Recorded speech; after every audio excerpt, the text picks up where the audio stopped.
Welcome to the Daily Intelligence Brief from IntelStor for the 26th of March, 2025. In today's top renewable energy news, in a big step toward a sustainable future, First Nations and Inuit communities across Canada will get federal funding to transition from diesel to clean energy solutions.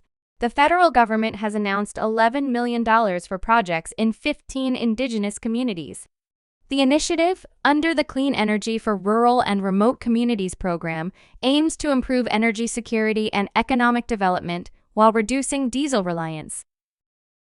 Green energy investors like Brookfield Renewable, KKR and BlackRock are taking advantage of the strong momentum in the renewable energy sector to snap up clean energy assets on the cheap.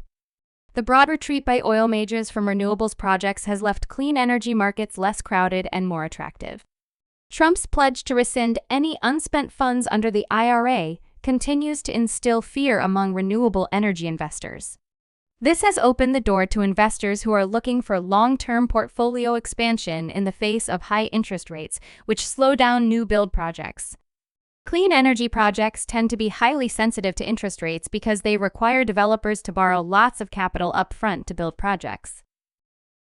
Cadeler should take on the role of an industry consolidator and push through more mergers and acquisitions to mature the offshore wind industry, according to Norwegian investment bank DNB Markets. Cadeler is currently the world's largest offshore wind shipping company. Their CEO, Mikkel Gleerup, has stated that the company is eyeing more acquisitions, calling the market for offshore wind vessels, quote, fragmented. Gas turbines have become a major bottleneck for power generation project developers, as manufacturers hesitate to step up production for fear of depressing prices. That has opened the door to renewable energy sources such as wind and solar to fill the void as electricity demand increases, thanks to data centers and electrification initiatives. The prospect of a death spiral for local gas networks is raising pressure to protect consumers from the cost and risk of stranded assets. This comes at a time when utilities are weighing whether to spend billions of dollars to replace aging gas infrastructure when electrification is cheaper for electricity consumers. Siemens Gamesa's plans for an extension to its wind turbine blade manufacturing facility in Hull have been given the go-ahead.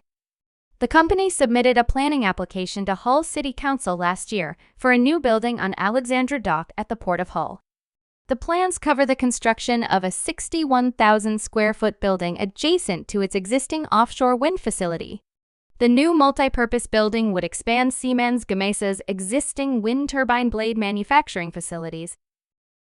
You can learn more about all of IntelStor's market and sales intelligence offerings at www.intelstor.com and subscribe to our channel today.